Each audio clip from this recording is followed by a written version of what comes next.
नमस्कार मित्रांनो, DMR nursing academy YouTube चॅनलमध्ये आपले स्वागत आहे. आज आपण मानवी शरीरातील एका अत्यंत महत्त्वाच्या अवयवावर सविस्तर चर्चा करणार आहोत. आपलं हृदय म्हणजेच ह्यूमन हार्ट. हो, आणि आपण प्रत्येक गोष्ट अगदी सोप्या भाषेत टप्प्याटप्प्याने समजून घेऊ. चला तर मग सुरुवात करूया. सगळ्यात आधी हृदय म्हणजे नक्की काय, अगदी सोप्या शब्दात. सोप्या भाषेत सांगायचं तर हृदय हा एक स्नायूंनी बनलेला अवयव आहे, एक पंप आहे. पंप? हो, याचं मुख्य काम म्हणजे संपूर्ण शरीरात सतत रक्त पंप करत राहणं. आणि त्याचा आकार किती असतो? मी ऐकलंय की प्रत्येकाच्या मुठी एवढा असतो. अगदी बरोबर. माणसांमध्ये हृदयाचा आकार त्याच्या बंद मुठी एवढाच असतो. साधारणपणे स्त्रियांमध्ये याचं वजन 250 ते 300 ग्रॅम आणि पुरुषांमध्ये 300 ते 350 ग्रॅम असतं. आणि ते शरीरात नक्की कुठे असतं? बऱ्याच जणांना वाटतं की ते पूर्णपणे डाव्या बाजूला आहे. नाही, तसं नाहीये. हृदय छातीच्या पोकळीत म्हणजे थोरास कॅव्हिटीमध्ये दोन्ही फुफ्फुसांच्या मध्ये असतं, मीडियास्टेनम नावाच्या जागेत. त्याच्या भिंती कशा बनलेल्या असतात? हृदयाची भिंत आहे ना, ती 3 मुख्य थरांची बनलेली असते. 3 थर? हो. सर्वात बाहेरचा जो थर आहे तो आहे एपिकार्डियम. हा एक पातळ पारदर्शक थर आहे. याच्या आणि हृदयाच्या बाहेरील आवरणाच्या मध्ये एक पोकळी असते, पेरिकार्डियल कॅव्हिटी म्हणतात तिला. आणि त्यात काही असतं का? हो, त्यात पेरिकार्डियल फ्लुइड नावाचा एक द्रव असतो, जो हृदयाला घर्षणापासून वाचवतो, म्हणजे एक प्रकारचं वंगण. अच्छा, म्हणजे हालचाल सोपी होण्यासाठी. आणि मधला थर? मधला थर आहे मायोकार्डियम. हा सर्वात महत्वाचा आणि सर्वात जाड थर आहे. जाड? हो, हा कार्डिक मसल टिश्यूने बनलेला असतो. हृदयाचं जे आकुंचन आणि प्रसरण होतं, म्हणजे जी पंपाची क्रिया आहे, ती सगळी ताकद याच थरातून येते. आणि सर्वात आतला थर? सर्वात आतला थर म्हणजे एंडोकार्डियम. हा एंडोथेलियम नावाच्या विशेष ऊतींनी बनलेला असतो. याला तुम्ही म्हणजे रक्ताला सहजपणे वाहण्यासाठी एक गुळगुळीत पृष्ठभाग म्हणू शकता. म्हणजे एक प्रकारचं नॉनस्टिक कोटिंग. अगदी. हाच थर हृदयाच्या झडपांना आणि रक्तवाहिन्यांना सुद्धा आतून आच्छादित करतो. अप्रतिम. आता हृदयाच्या कप्प्यांविषयी बोलूया, म्हणजे चेंबर्स. हृदयात एकूण किती कप्पे असतात? हृदयात एकूण 4 कप्पे असतात. वरच्या 2 कप्प्यांना ॲट्रियम किंवा अलिंद म्हणतात आणि खालच्या 2 कप्प्यांना व्हेंट्रिकल किंवा निलय म्हणतात. ठीक आहे, तर 4 कप्पे एक एक करून समजून घेऊया. नक्की. पहिला म्हणजे राईट ॲट्रियम. हा शरीरातील सगळं अशुद्ध रक्त म्हणजे डिऑक्सिजनेटेड ब्लड सुपिरियर विना केवा आणि इन्फिरियर विना केवाद्वारे स्वीकारतो. म्हणजे हा एक प्रकारचा रिसेप्शन एरिया झाला? हो, म्हणू शकतो. यानंतर रक्त जातं राईट व्हेंट्रिकलमध्ये. हे राईट ॲट्रियममधून आलेलं रक्त फुफ्फुसांकडे पंप करतं. अच्छा, मग तिसरा कप्पा? तिसरा म्हणजे लेफ्ट ॲट्रियम. हा फुफ्फुसांकडून आलेलं शुद्ध रक्त म्हणजे ऑक्सिजनेटेड ब्लड स्वीकारतो. आणि शेवटचा? शेवटचा आणि सर्वात महत्वाचा लेफ्ट व्हेंट्रिकल हा सर्वात मजबूत आणि जाड कप्पा आहे. असं का? कारण याला लेफ्ट ॲट्रियममधून आलेलं शुद्ध रक्त ॲओर्टा म्हणजे महाधमनीद्वारे संपूर्ण शरीरात पंप करायचा असतो, मेंदूपासून पायाच्या नखांपर्यंत. जबरदस्त. म्हणूनच लेफ्ट व्हेंट्रिकलची भिंत राईट व्हेंट्रिकलपेक्षा जवळपास 3 पट जास्त जाड असते. आता या कप्प्यांमधून रक्त एकाच दिशेने वाहावं यासाठी काहीतरी यंत्रणा असेल ना? हो, नक्कीच. त्यासाठी हृदयाच्या झडपा म्हणजे व्हॅल्व्ज असतात. त्यांची काय भूमिका असते? त्या रक्ताचा प्रवाह एकाच दिशेने ठेवतात, रक्ताला उलट्या दिशेने वाहण्यापासून म्हणजे बॅकफ्लोपासून रोखतात. यांचे मुख्य 2 प्रकार आहेत. कोणते?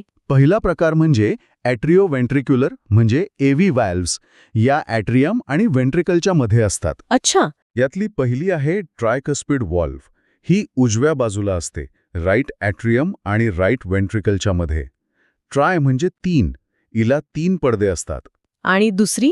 दुसरी आहे मिट्रल व्हॉल्व्ह किंवा तिला बायकस्पिड व्हॉल्व्ह असंही म्हणतात. ही डाव्या बाजूला असते, लेफ्ट ॲट्रियम आणि लेफ्ट व्हेंट्रिकलच्या मध्ये. हिला 2 पडदे असतात. ठीक आहे, हा झाला पहिला प्रकार. आणि दुसरा? दुसरा प्रकार आहे सेमिल्युनर व्हॉल्व्स. ह्या व्हेंट्रिकल्स आणि मुख्य रक्तवाहिन्यांच्या मध्ये असतात. यात कोणत्या झडपा येतात? यात पहिली आहे पल्मोनरी व्हॉल्व्ह, जी राईट व्हेंट्रिकल आणि पल्मोनरी आर्टरीच्या मध्ये असते. आणि दुसरी जी आहे ॲओर्टिक व्हॉल्व्ह, जी लेफ्ट व्हेंट्रिकल आणि ॲओर्टाच्या मध्ये असते.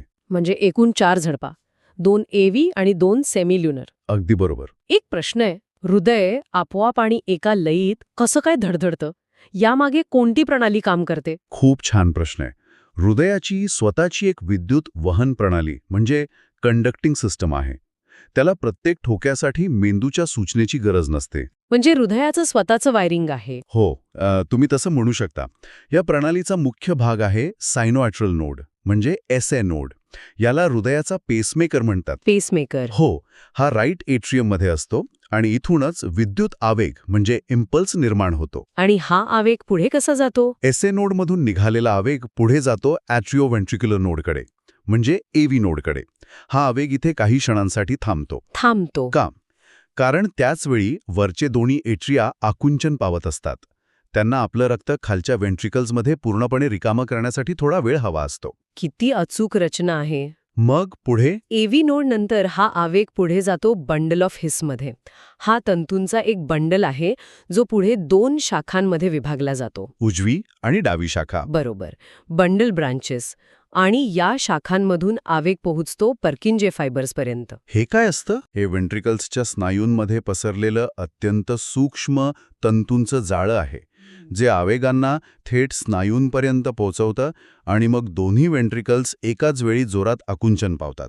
म्हणजे मार्ग असा झाला, SA नोड, मग AV नोड, मग बंडल ऑफ हिस, मग बंडल ब्रांचेस आणि शेवटी पर्किंजे फायबर्स. अगदी अचूक.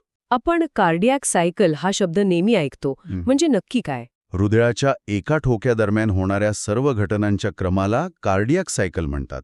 यात आकुंचन म्हणजे सिस्टोल आणि प्रसरण म्हणजे डायास्टोल या 2 क्रिया येतात. अच्छा. यात आधी दोन्ही ॲट्रिया आकुंचन पावतात, ज्याला ॲट्रियल सिस्टोल म्हणतात. मग वेंट्रिकल्स आकुंचन पावतात, ज्याला वेंट्रिक्युलर सिस्टोल म्हणतात. याच वेळी तो लब असा आवाज येतो, बरोबर? एकदम बरोबर. यावेळी AV झडपात धडकन बंद होतात, त्याचा तो लब आवाज असतो. मग वेंट्रिकल्स प्रसरण पावतात म्हणजे वेंट्रिक्युलर डायास्टोल. आणि तेव्हा डब आवाज येतो. हो, यावेळी सेमिल्युनर झडपा बंद होतात आणि त्याचा डब असा दुसरा आवाज येतो. वाह, म्हणजे ठोक्यांचा आवाज स्नायूंचा नसून झडपा बंद होण्याचा असतो. या एका पूर्ण सायकलला किती वेळ लागतो? साधारणपणे फक्त 0.8 सेकंड.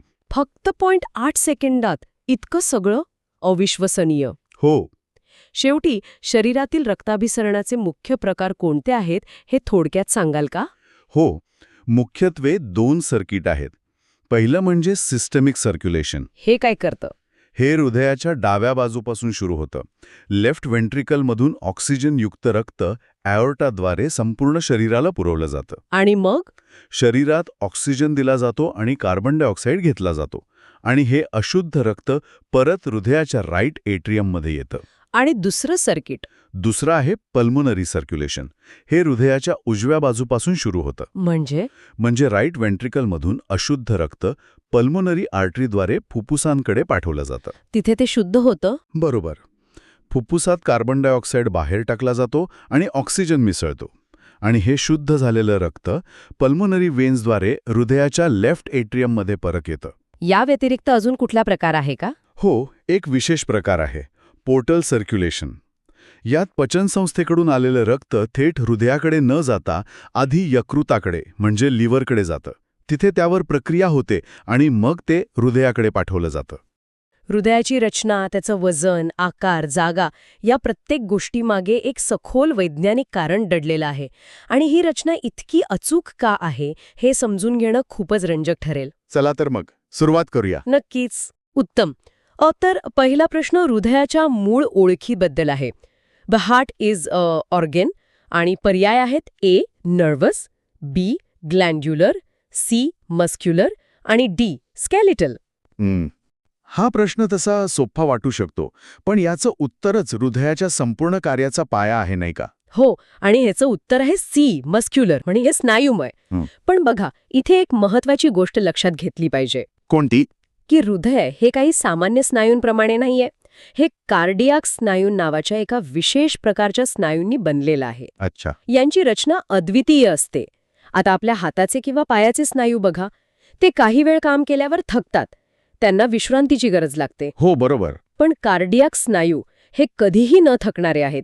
ते जन्माच्या आधीपासूनच काम करायला सुरुवात करतात आणि आयुष्यभर अविरतपणे आकुंचन प्रसरण पावत राहतात. म्हणजे हे एक असं इंजिन आहे जी जवळपास 80-90 वर्षे एका सेकंदासाठीही बंद पडत नाही. ही न थकण्याची क्षमता खरंच अविश्वसनीय आहे. अगदी. आणि याच शक्तिशाली इंजिनचा आकार किती असतो यावर पुढचा प्रश्न आहे. The size of the human heart is approximately equal to, आणि ऑप्शन्स आहेत A open palm, B closed fist, C head, D kidney. ही एक खूप सुंदर आणि सोपी उपमा आहे.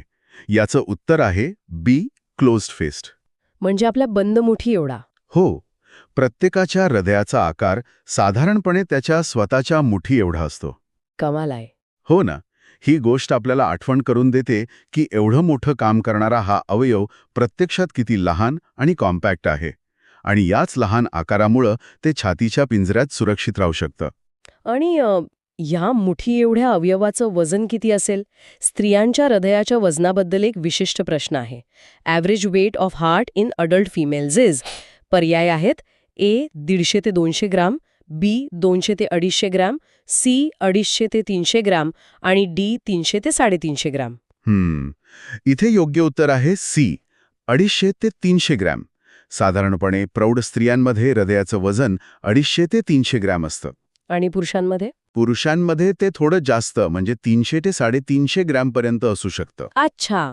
हा फरक मुख्यत्वे शरीराच्या एकूण आकारमानावर आणि स्नायूंच्या प्रमाणावर अवलंबून असतो. पण विचार करा, केवळ 300 ग्रॅम वजनाचा एक अवयव दररोज हजारो लिटर रक्त पंप करतो. हे त्याच्या कार्यक्षमतेचं उत्तम उदाहरण आहे. अगदी. हे खरंच आहे. आकार आणि वजनानंतर आता त्याच्या स्थानाबद्दल बोलूया, कारण मला वाटतं इथे अनेकांचा एक मोठा गैरसमज असतो. हो, असतो. The heart is located in. पर्याय आहेत A abdominal cavity, B right thoracic cavity, C left thoracic cavity आणि डी मेडियास्टिनम बिटवीन लंग्स. हा खूप महत्वाचा प्रश्न आहे. अनेक जण छातीवर डाव्या बाजूला हात ठेवून सांगतात की इथे माझं हृदय आहे. हो, अगदी. त्यामुळे अनेकांना वाटतं की हृदय पूर्णपणे डावीकडे आहे. पण तसं नाही आहे. मग याचं सर्वात अचूक उत्तर आहे D mediastinum between lungs. Mediastinum. हो, मेडियास्टिनम म्हणजे छातीच्या पोपळीत दोन्ही फुफ्फुसांच्या मध्ये असलेली जागा. हृदय बरोबर मध्यभागी असतं, पण त्याचा जो खालचा निमुळता भाग आहे, ज्याला ॲपेक्स म्हणतात, तो किंचित डावीकडे झुकलेला असतो. अच्छा, म्हणजे ते मध्यभागी असूनही त्याचा एक कोपरा डावीकडे झुकल्यामुळे आपल्याला ठोके डाव्या बाजूला अधिक स्पष्टपणे जाणवतात. अगदी बरोबर. त्यामुळेच तो गैरसमज निर्माण झाला असावा. म्हणजे हृदयाला आपण शरीराच्या मध्यवर्ती भागात असलेलं एक पॉवर हाऊस म्हणू शकतो, जे थोडंसं डावीकडे झुकलेलं आहे. अगदी अचूक. आणि याच पॉवर हाऊसच्या कार्यक्षमतेबद्दल पुढचा मुद्दा आहे, जो त्याच्या ठोक्यांशी संबंधित आहे. Normal heart rate in an adult at rest is about. पर्याय A 50-60 beats per minute, B 60-65 beats per minute, C 70-72 beats per minute आणि डी 90-100 बीट्स पर मिनिट. इथे ॲट रेस्ट म्हणजे आराम करत असताना हा शब्दप्रयोग महत्वाचा आहे, नाही का? निश्चितच. कारण त्याने सगळा संदर्भ बदलतो. अगदी. कारण बघा, जेव्हा आपण काही शारीरिक श्रम करतो किंवा समजा ताणतणाव असेल, भीती वाटली, तर हृदयाचे ठोके वाढतात. हो. पण जेव्हा शरीर पूर्णपणे शांत असतं, तेव्हा एका निरोगी प्रौढ व्यक्तीच्या हृदयाचे ठोके साधारणपणे प्रति मिनिट 70 ते 72 वेळा असतात. म्हणून सी हे योग्य उत्तर आहे. पण इथे एक रंजक गोष्ट आहे, असं ऐकलंय मी, खेळाडूंच्या बाबतीत. बरोबर. जे व्यावसायिक खेळाडू किंवा नियमितपणे भरपूर व्यायाम करणारे लोक असतात ना, त्यांच्या हृदयाची कार्यक्षमता प्रचंड वाढलेली असते. ते कसं? म्हणजे त्यांच्या बाबतीत काय वेगळं घडतं? त्यांच्या हृदयाचे स्नायू अधिक मजबूत झालेले असतात. त्यामुळे त्यांचं हृदय प्रत्येक ठोक्याला जास्त रक्त पंप करू शकतं. याला स्ट्रोक व्हॉल्यूम म्हणतात. Stroke volume. हो. त्यामुळे शरीराची रक्ताची गरज पूर्ण करण्यासाठी त्यांच्या हृदयाला कमी वेळा धडधड करावी लागते. आणि म्हणूनच अनेक खेळाडूंचा रेस्टिंग हार्ट रेट 50 किंवा त्यापेक्षाही कमी असू शकतो. अरे वा. आणि हे त्यांच्या उत्तम शारीरिक क्षमतेचं लक्षण आहे. हे खूपच मनोरंजक आहे. म्हणजे सामान्य माणसाचा हार्ट रेट 50 पर्यंत खाली आला तर ते चिंतेचं कारण असू शकतं, पण खेळाडूसाठी तेच त्याच्या फिटनेसचं प्रमाणपत्र आहे. अगदी. आता आपण हृदयाच्या बाह्य स्वरूपाकडून त्याच्या आंतरिक रचनेकडे वळूया. The heart wall कन्सिस्ट्स of how many layers? पर्याय आहेत A1, B2, C3, D4. विचार करा, हृदयाची भिंत म्हणजे एका अभेद्य किल्ल्यासारखी आहे आणि या किल्ल्याला 3 पदरी सुरक्षा कवच आहे. 3 पदरी म्हणजे उत्तर C3. बरोबर. हे 3ही थर मिळून एक मजबूत, लवचिक आणि अत्यंत कार्यक्षम भिंत तयार करतात. आपण आता याच 3 थरांची ओळख करून घेऊया, बाहेरून आतल्या दिशेने. उत्तम. तर या किल्ल्याचा सर्वात बाहेरचा थर कोणता? The outermost layer of the heart is. पर्याय आहेत A. Endocardium, B. Myocardium, C. Epicardium आणि D. Pericardial sac. वैद्यकीय शब्दावलीत काही उपसर्ग म्हणजे प्रिफिक्सेस खूप मदत करतात.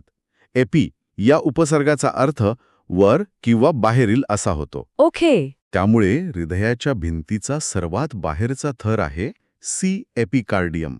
पण मग पेरिकार्डियल सॅक काय आहे? तो एक गोंधळात टाकणारा पर्याय वाटतोय. बरोबर. एपिकार्डियम हा हृदयाच्या भिंतीचा भाग आहे, तर पेरिकार्डियल सॅक हे हृदयाभोवती असलेलं एक दुहेरी संरक्षक आवरण आहे. एक पिशवी समजा. अच्छा, म्हणजे या दोन्हींमध्ये नेमका काय संबंध आहे? कल्पना करा की हृदय एका पिशवीत ठेवलं आहे. ती पिशवी म्हणजे पेरिकार्डियल सॅक आणि त्या हृदयाचा सर्वात बाहेरचा पृष्ठभाग म्हणजे एपिकार्डियम. ठीक आहे. या पिशवीत आणि हृदयाच्या पृष्ठभागामध्ये एक पातळ द्रव असतो, ज्याला पेरिकार्डियल फ्लुइड म्हणतात. जेव्हा हृदय धडधडतं तेव्हा हे द्रव वंगणासारखं म्हणजे लुब्रिकंटसारखं काम करतं. ज्यामुळे घर्षण होत नाही. अगदी. हे एखाद्या इंजिनमधल्या ऑइलसारखं आहे, जे भागांना एकमेकांवर घासण्यापासून वाचवतं. अप्रतिम उपमा. आता आपण मधल्या थराकडे येऊया, ज्याच्या ताकदीवर हृदयाचं संपूर्ण कार्य अवलंबून आहे. The thickest layer of the heart wall is. पर्याय आहेत A. Endocardium, B. Epicardium, C. Myocardium आणि D. Serous pericardium. याचं उत्तर हृदयाच्या कार्याशी थेट जोडलेलं आहे. आपण आधी पाहिलं की मायो या उपसर्गाचा अर्थ स्नायू असा होतो. हो. तर C. मायोकार्डियम हा हृदयाचा मधला आणि सर्वात जाड स्नायुमय थर आहे. याच थराच्या शक्तिशाली आकुंचनामुळे रक्त संपूर्ण शरीरात ढकललं जातं. आणि इथेच सगळी ताकद आहे. बरोबर. आणि इथे आणखी एक आश्चर्याची गोष्ट आहे. हा मायोकार्डियम थर सगळीकडे सारख्या जाडीचा नसतो. अच्छा, म्हणजे त्याच्या जाडीतही फरक असतो? तो का? हो. हृदयाच्या खालच्या 2 कप्प्यांमध्ये म्हणजे व्हेंट्रिकल्समध्ये डाव्या व्हेंट्रिकलचा मायोकार्डियम उजव्या व्हेंट्रिकलपेक्षा जवळजवळ तिप्पट जाड असतो. तिप्पट? हो. याचं कारण खूपच तार्किक आहे. उजव्या व्हेंट्रिकलला रक्त फक्त जवळच असलेल्या फुफ्फुसांपर्यंत पोहोचवायचं असतं, त्यासाठी कमी दाब लागतो. ओके. पण डाव्या व्हेंट्रिकलला तेच रक्त पायाच्या बोटांपासून ते मेंदूपर्यंत म्हणजे संपूर्ण शरीरात प्रचंड दाबाने पोचवायचं असतं आणि हे अवाढव्य काम करण्यासाठी त्याला अधिक ताकदीची आणि जाड स्नायूंची गरज असते. वा, म्हणजे जसं काम तशी रचना, याचं हे उत्तम उदाहरण आहे. अगदी. आता आपण हृदयाच्या भिंतीच्या सर्वात आतल्या नाजूक थराबद्दल बोलूया. Which layer provides smooth lining for blood flow. पर्याय पुन्हा तेच आहेत. A. Epicardium, B. Myocardium, C. Endocardium, D. Pericardium. इथे एंडो या उपसर्गाचा अर्थ आतील असा होतो. त्यामुळे उत्तर आहे C. एंडोकार्डियम. आणि याचं काम काय आहे? हा थर हृदयाच्या आतून एखाद्या गुळगुळीत टाईलसारखं काम करतो. याचं गुळगुळीत असणं अत्यंत महत्वाचं आहे. का? कारण जर हा पृष्ठभाग खडबडीत असता तर रक्ताचा प्रवाह सुरळीत झाला नसता आणि रक्ताच्या गुठळ्या म्हणजे ब्लड क्लॉट्स तयार होण्याचा धोका वाढला असता. आणि ह्या रक्ताच्या गुठळ्या खूप धोकादायक ठरू शकतात, नाही का? हो, खूपच जास्त. हृदयात तयार झालेली गुठळी जर मेंदूच्या रक्तवाहिनीत अडकली तर त्याला आपण स्ट्रोक म्हणतो. फुफ्फुसात अडकली तर त्याला पल्मोनरी एम्बॉलिझम म्हणतात. हे दोन्ही जीवघेणे ठरू शकतात. बापरे. त्यामुळे एंडोकार्डियमचा हा गुळगुळीतपणा केवळ रक्ताच्या प्रवाहासाठी नाही तर आपल्या जीवनाच्या सुरक्षेसाठीही आवश्यक आहे. म्हणजे हृदयाच्या आतून ते रक्तवाहिन्यांच्या टोकांपर्यंत एक अखंड गुळगुळीत हायवे तयार झालेला आहे. अगदी बरोबर. अप्रतिम. आपण हृदयाच्या भिंतीच्या 3ही थरांचा प्रवास पूर्ण केला. आता आपण या किल्ल्याच्या आतल्या दालनांमध्ये म्हणजे चेंबर्समध्ये प्रवेश करूया. How many chambers are present in the human heart? पर्याय A. 2, B. 3, C. 4 आणि D. 5. हा एक मूलभूत पण महत्वाचा प्रश्न आहे. हो. मानवी हृदयात एकूण 4 कप्पे किंवा चेंबर्स असतात. त्यामुळे उत्तर आहे C. 4. 4 कप्पे. हो. वरच्या 2 लहान कप्प्यांना अट्रिया किंवा अलेंद म्हणतात आणि खालच्या 2 मोठ्या आणि शक्तिशाली कप्प्यांना वेंट्रिकल्स किंवा निलय म्हणतात. आणि यांचं काम काय असतं? सोपं आहे. अट्रियाचं काम रक्त स्वीकारण्याचं आहे आणि वेंट्रिकल्सचं काम रक्त बाहेर पंप करण्याचं आहे. आणि ही 4 कप्प्यांची रचना इतकी महत्वाची का आहे? 2 किंवा 3 का नाहीत? हा खूप चांगला प्रश्न आहे. ही 4 कप्प्यांची रचना म्हणजे उत्क्रांतीचा एक अद्भुत नमुना आहे. यामुळे ऑक्सिजन विरहित म्हणजे डिऑक्सिजेटेड रक्त आणि ऑक्सिजन युक्त म्हणजे ऑक्सिजनेटेड रक्त एकमेकात मिसळण्यापासून पूर्णपणे रोखलं जातं. अच्छा, ते वेगळे राहतात. हो, उजवी बाजू ऑक्सिजन विरहित रक्त फुफ्फुसांकडे पाठवते आणि डावी बाजू फुफ्फुसांकडून आलेलं शुद्ध ऑक्सिजनयुक्त रक्त संपूर्ण शरीराला पुरवते. हे खरंच खूप कार्यक्षम वाटतं. इतर प्राण्यांमध्ये हे वेगळं असतं का? नक्कीच. उदाहरणार्थ बेडूक किंवा इतर उभयचर प्राण्यांच्या हृदयात 3च कप्पे असतात. 3? हो. त्यामुळे त्यांच्या हृदयात ऑक्सिजनयुक्त आणि विरहित रक्त काही प्रमाणात मिसळतं. ही प्रणाली कमी कार्यक्षम असते आणि म्हणूनच ते शीत रक्ताचे म्हणजे कोल्ड ब्लडेड प्राणी आहेत. आणि आपल्या बाबतीत आपल्यासारख्या सस्तन प्राण्यांमध्ये आणि पक्ष्यांमध्ये असलेल्या 4 कप्प्यांच्या हृदयामुळे त्यांना शुद्ध रक्ताचा अखंड पुरवठा होतो आणि त्यामुळे शरीरात भरपूर ऊर्जा निर्माण होते आणि आपण उष्ण रक्ताचे म्हणजे वॉर्म ब्लडेड राहू शकतो. तर या प्रश्नांच्या प्रवासातून आपण हृदयाच्या रचनेची एक सखोल सफर केली. आपण पाहिलं की हृदय हे केवळ एक मुठीच्या आकाराचं साधारण 300 ग्रॅम वजनाचं स्नायुमय अवयव नाही. नाही, अजिबात नाही. तर ते छातीच्या मध्यभागी असलेलं एक अचूक इंजिनिअरिंगचं उदाहरण आहे. त्याच्या 3 पदरी भिंती, ज्यात बाहेरचं संरक्षक एपिकार्डियम आहे, मधलं शक्तिशाली मायोकार्डियम आणि आतलं गुळगुळीत एंडोकार्डियम आहे, आणि त्याचे 4 कप्पे जे रक्ताला मिसळू देत नाहीत, हे सर्व मिळून एक परिपूर्ण सिस्टीम तयार करतात. अगदी खरं आहे. आपण आज या रचनेतील काय आणि किती यासारखे प्रश्न पाहिले, पण यातून एक महत्त्वाचा विचार पुढे येतो ज्यावर आपण चिंतन करू शकतो. तो कोणता? हृदयाच्या रचनेतील प्रत्येक लहान-सहान तपशील, जसे की एंडोकार्डियमचा गुळगुळीतपणा किंवा डाव्या वेंट्रिकलच्या मायोकार्डियमची अतिरिक्त जाडी किंवा झडपांची केवळ एकाच दिशेने उघडण्याची पद्धत, या सगळ्या गोष्टी त्याच्या आयुष्यभर अविरतपणे चालणाऱ्या कार्यासाठी किती अचूकपणे तयार केल्या गेल्या आहेत याचा विचार करा. रचना आणि कार्य यांचा हा संबंध खरोखरच अद्भुत आहे. या रचनेतला एक लहानसा बदलसुद्धा आपल्या अस्तित्वावर किती मोठा परिणाम करू शकला असता, हा विचार आपल्याला निसर्गाच्या या महान निर्मितीबद्दल नतमस्तक व्हायला लावतो.